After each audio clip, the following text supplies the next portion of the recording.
Good morning বাচ্চারা, তোমরা সবাই কেমন আছো?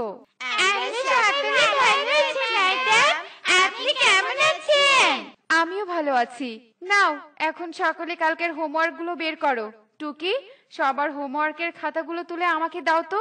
কনক, তোমার হোমওয়ার্কের খাতা ফাঁকা কেন? তুমি হোমওয়ার্ক করনি?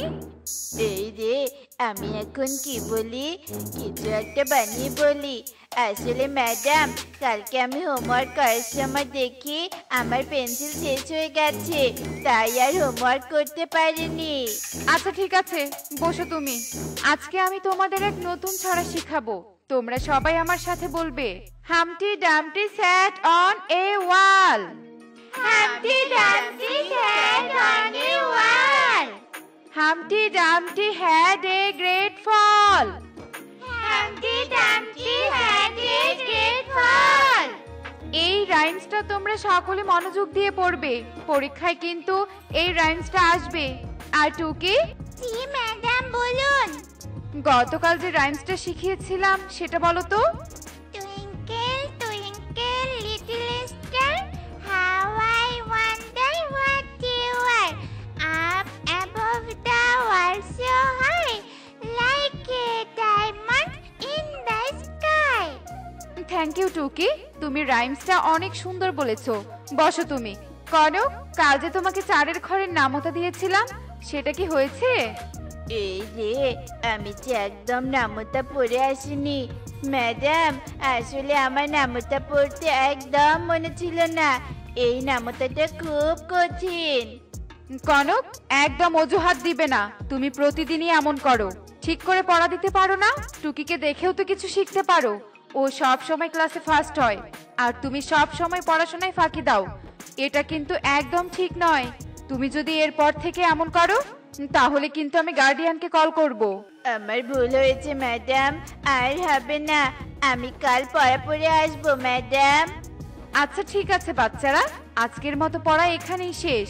তোমাদের সকলের ছুটি। যাও, তোমরা বাড়ি চলে যাও। এরপর সব বাচ্চারা স্কুল থেকে যে যার মতো বাড়ি চলে যায়। এই তো আমার ছেলেটা এসে গেছে। তা কনক, আজকে স্কুলে ঠিক মতো পড়া দিতে পেরেছিলি তো? মাকে সত্যি কথা বলা যাবে না, সত্যি বললে মামাকে অনেক বকবে। মা, আজকে আমি সব পড়া ম্যাডামকে দিয়েছি। ম্যাডাম আমার অনেক প্রশংসা করেছে মা, জানো? তাই নাকি? আমার ছেলেটা যে গুড বয় হয়ে গেছে। চল বাবা, ঘরে চল, আমি আজ তোর জন্য খিচুড়ি রান্না করব। সত্যি বললে তো অনেক বকা খেতাম, কিন্তু মিথ্যে বলে আদর পেলাম, তবে তো ভালোই হলো। চলো মা, ঘরে চলো। এরপর তারা ঘরে চলে যায়। এই যা, এখনই লোডশেডিং হতে হলো? এখনো তো অনেক পড়া বাকি। মা, মা, সাইকেলটা চালিয়ে দাও না মা। মনে হচ্ছে আজ হারিকেনের আলোতেই পড়তে হবে। এই তো মা, আমি এসে গেছি। এই যে হারিকেন, নে মা, এবার হারিকেনের আলোতে মনোযোগ দিয়ে পড়াশোনা কর। এরপর টুকি হারিকেনের আলোতে পড়তে শুরু করে। টুকি পড়াশোনায় খুবই মনোযোগী ছিল। স্কুলের সব থেকে মেধাবী ছাত্রী ছিল টুকি। প্রতিবারের মতো এবারও পরীক্ষায় প্রথম হয়েছে টুকি। টুকির জন্য হাততালি হয়ে যাক। এরপর টুকিকে পুরস্কার হিসেবে একটি বইয়ের সাথে একটি রঙিন মাটির ব্যাংক দেয়া হয়। শোনো টুকি, এই রঙিন মাটির ব্যাংকটাকে তুমি সাধারণ পুরস্কার ভেবো না। তুমি যদি প্রতিদিন এই ব্যাংকে কিছু টাকা সঞ্চয় করো, তবে বিপদে একদিন এই মাটির ব্যাংকই তোমার কাজে আসবে, বুঝেছো? Thank you madam. কনক, তবে কি তুই আমাকে মিথ্যে বলেছিস? তুই যে আমাকে এসে এসে বলতি তুই নাকি স্কুলে প্রতিদিন পড়া দিয়েছিস, তবে তোর রেজাল্ট এত খারাপ কেন? না মানে আসলে মা, আমি তো প্রতিদিন পড়া দিতাম।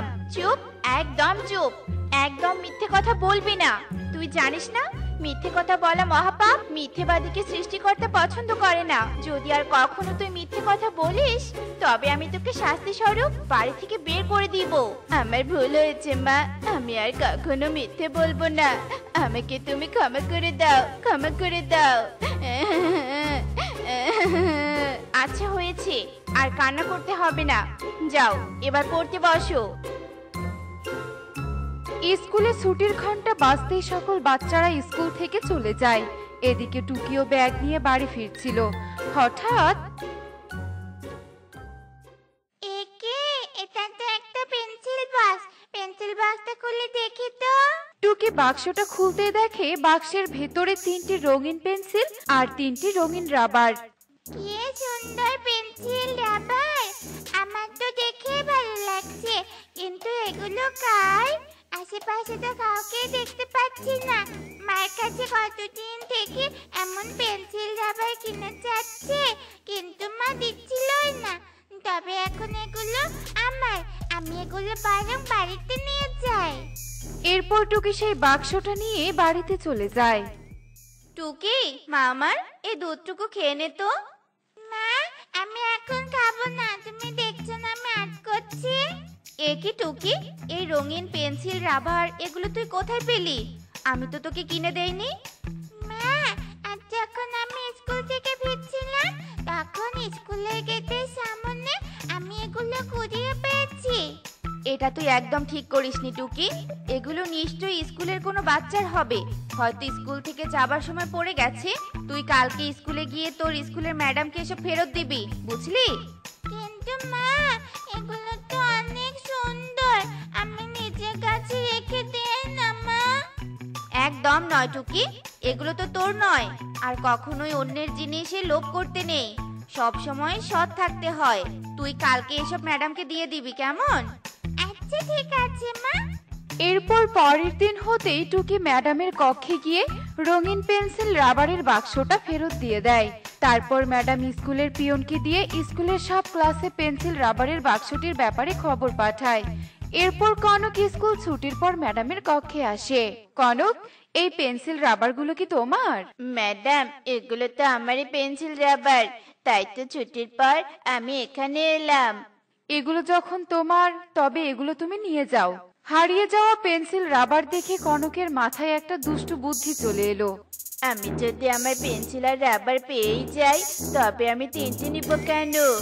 আমি বরং 5টা রাবার আর 5টা পেন্সিল চাই।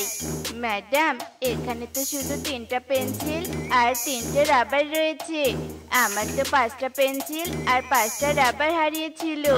আমার মনে হয় ওই টুকি বাকি 2টো পেন্সিল আর রাবার রেখে দিয়েছে। পিয়ন, এক্ষুনি টুকিকে আমার কক্ষে নিয়ে এসো। টুকি, তুমি কটা পেন্সিল রাবার পেয়েছিলে? ম্যাডাম, আমি 3টে পেন্সিল আর রাবার সহ একটি বক্স পেয়েছিলাম। ম্যাডাম, ও মিথ্যে বলছে, বক্সে 5টে পেন্সিল রাবার ছিল, বাকি 2টো ও চুরি করেছে। ম্যাডাম, আমার যদি পেন্সিল রাবার রাখারই হতো তবে তো আমি সবই রেখে দিতাম, আপনাকে 3টে রাবার পেন্সিল তো দিতাম না। এটা তো টুকি একদম ঠিক বলেছে। কনক, তোমার 5টা পেন্সিল আর 5টা রাবার হারিয়েছিল, আর টুকি 3টি রাবার আর 3টি পেন্সিল পেয়েছে। তার মানে এই পেন্সিল বক্স তোমার নয়। টুকি, যেহেতু এইগুলোর কোনো মালিক নেই, তাই এগুলো আমি তোমাকে উপহার দিলাম। এই শুনে তো কনক একদম চমকে যায় আর বলে, আমার পেন্সিল রাবার আমি ওকে দিব কেন? আমার তো ওই 3টে রাবার আর 3টে পেন্সিল ছিল। কনক, তার মানে তুমি এতক্ষণ মিথ্যে বলেছিলে? না মানে হ্যাঁ ম্যাডাম। এটা তুমি একদম অন্যায় করেছো। তুমি জানো না, মিথ্যে বলা মহাপাপ, আর একটা মিথ্যের কারণে হাজারটা অন্যায় কাজে যুক্ত হতে হয়। মিথ্যে কখনো জীবনে ভালো কিছু বয়ে আনে না। তুমি মিথ্যে বলে খুব বড় অন্যায় করেছো। আমি আজকেই তোমার মাকে ডেকে তোমাকে স্কুল থেকে বের করে দিব। ম্যাডাম, আমার ভুল হয়ে গেছে ম্যাডাম। আমার মা এসব জানলে আমাকে খুব বকবে। আমি আপনাকে কথা দিচ্ছি, আমি আজ থেকে আর মিথ্যে বলবো না, মনোযোগী হয়ে পড়াশোনা করব। এসব শুনে ইগলি কনককে ক্ষমা করে দেয়, আর কনকও তার ভুল বুঝতে পারে। এরপর থেকে সে আর কখনো মিথ্যে বলতো না, মনোযোগ দিয়ে পড়াশোনা করত।